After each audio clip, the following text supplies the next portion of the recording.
what new wood does for wine. So when we are selecting our barrel types, there are a few key factors that we take into account.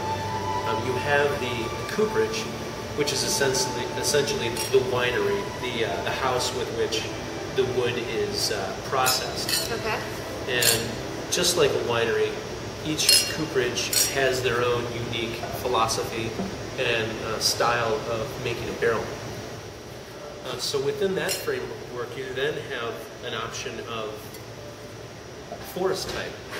And the analogy that I would use for that would be Pinot Noir as opposed to Syrah as opposed to Chardonnay, so that within unique forests in France, you have different flavors and different tightness of grain that's imparted to the wood that is used for the staves in the barrel.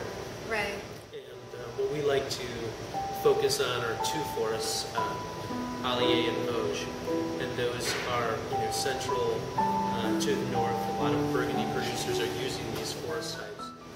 And really, it's a conversation about tightness of grain. How old the tree is going to govern how tight the grain is. And the tightness will also factor how much oxygen pickup there'll be in the barrel. So if you look at this as a sponge, this is a porous material, and you have exchange of gas interacting between the wine and the outside environment. And so over time, with wine being in barrel, you have this slow maturation effect. And you hear folks talk about marrying of flavors, or kind of like a harmony that is achieved with barrel age. Well, that's just simply a slow oxidation reaction that's happening in the barrel, and that's allowing for some of those tannins to polymerize or marry and come together, creating a softer, more generous wine on the palate.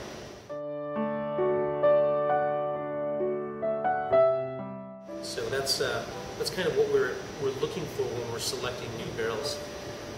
You see a lot of producers are putting massive amounts of barrel intensity in their wines, and our style is very minimalistic. We try to keep it below 40% for most vintages. That usually is the norm.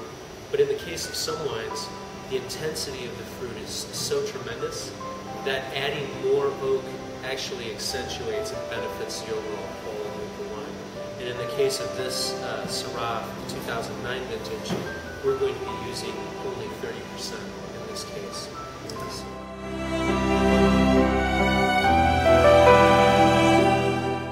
So it sounds like you really have to not only know the fruit that you're working with and where it came from, but you also need to know the barrels that you're working with and where they came from. Absolutely. What we try to do with our blends is achieve a textural softness.